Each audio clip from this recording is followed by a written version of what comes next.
Hello mga kalutong bahay. Magluto tayo ngayon ng ginataang boneless na bangos. Ayan, malalaki itong ating bangos. Ayan, at kinuha ko na yung mga ano niya sa kanyang mga buto-buto. Kinuha ko na ng mga buto. Ayan. Pati yung kanyang mga walang mga silik ba. Ayan, hiniwa ko na. Saka lagyan ko ito na pampalasa. Ayan.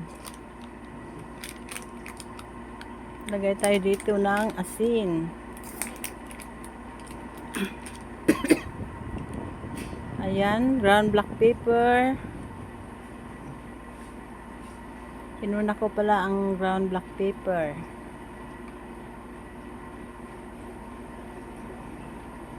Lagyan natin lahat para sumarap. Tapos asin.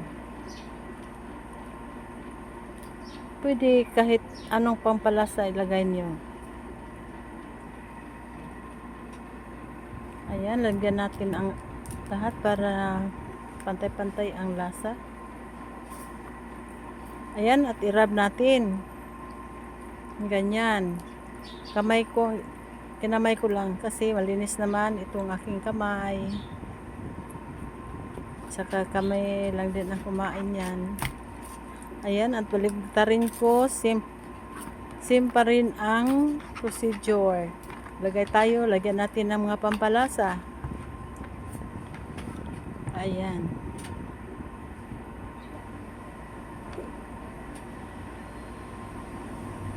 Ground black pepper ulit.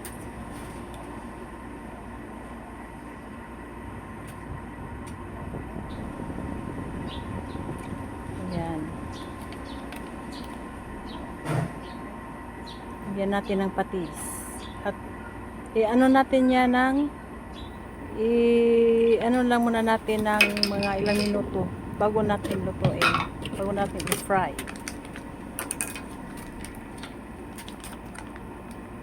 I-marinate lang muna. Saka lagyan natin ng toyo. Ganyan. Pampalasa. Dagdag pampalasa. Ayan. Ganyan. Yung itim-itim ng bangos, pwede rin kunin yan. Pwede rin naman hindi. Kasi makain naman yan. At this point, mag-ano na tayo ng kawali. Magpainit ng kawali at maglagay tayo ng mantika.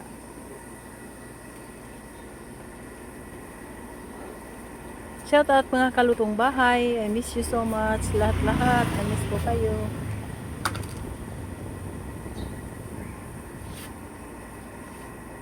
Ayan. At maglagay na tayo ng mantika.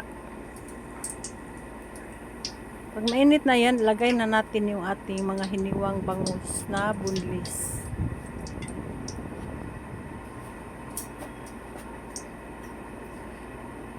At mainit na yan, lagyan na natin yung ating hiniwang bangus.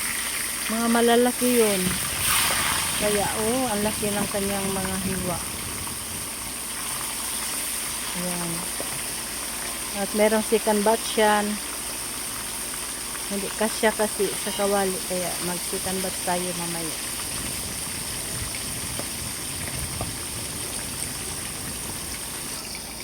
Halan, kita ako. Ayan. At baliktarin na natin ang ating piniritong bangus.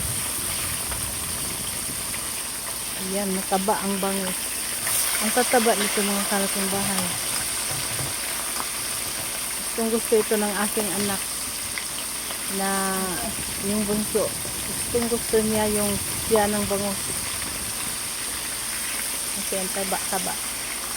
Ayan, at piniligtad na natin.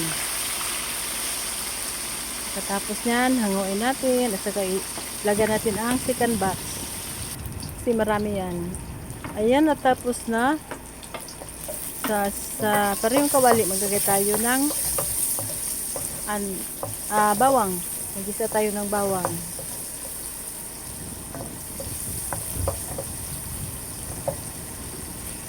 Ayan. At ilagay na rin natin yung sibuyas na pula. Ayan, ginagasan na natin yung sibuyas na pula. Halos sinabay ko lang. Tsaka pag brown na yan, lagay na natin ang ating gata na fresh coconut talaga yan. Ayan. Lagay natin yan at lagay na rin natin ang ating piniritong bangus.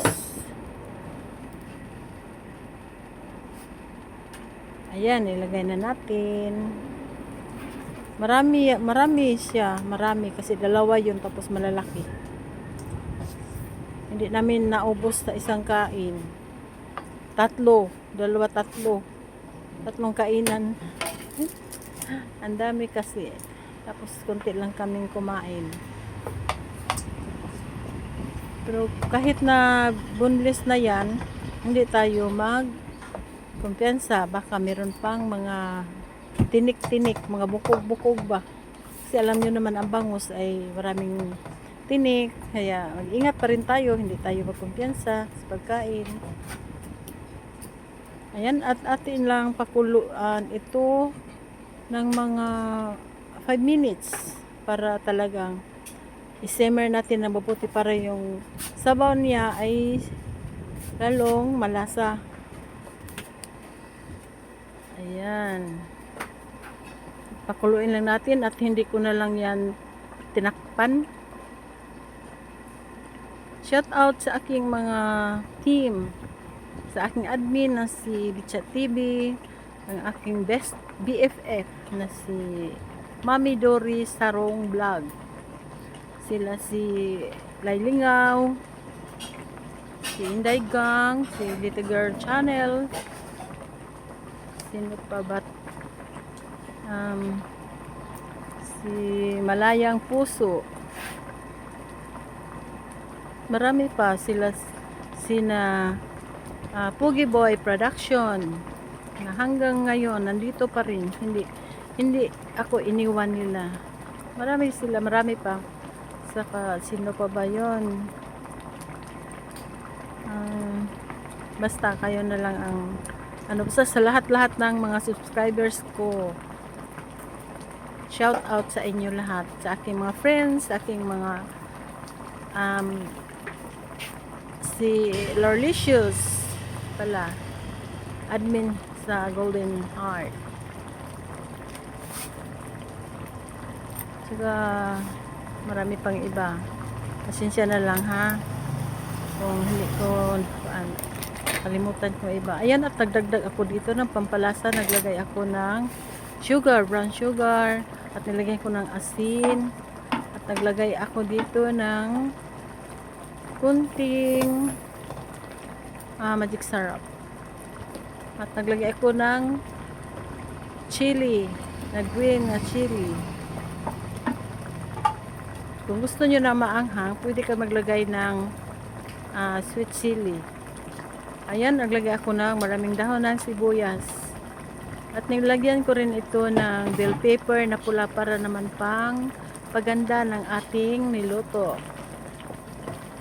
Ayan, maya-maya lang luto na to. Ayan. Sana nagustuhan niyo itong aking recipe ngayon, mga kalutong bahay. At sana masarapan din kayo tulad namin na sarap na sarap talaga. Maraming salamat sa inyong panunood. Ayan na ang ating ginataang boneless na bangus. Maraming salamat ulit sa inyong panunood, mga kalutong bahay. Bye-bye!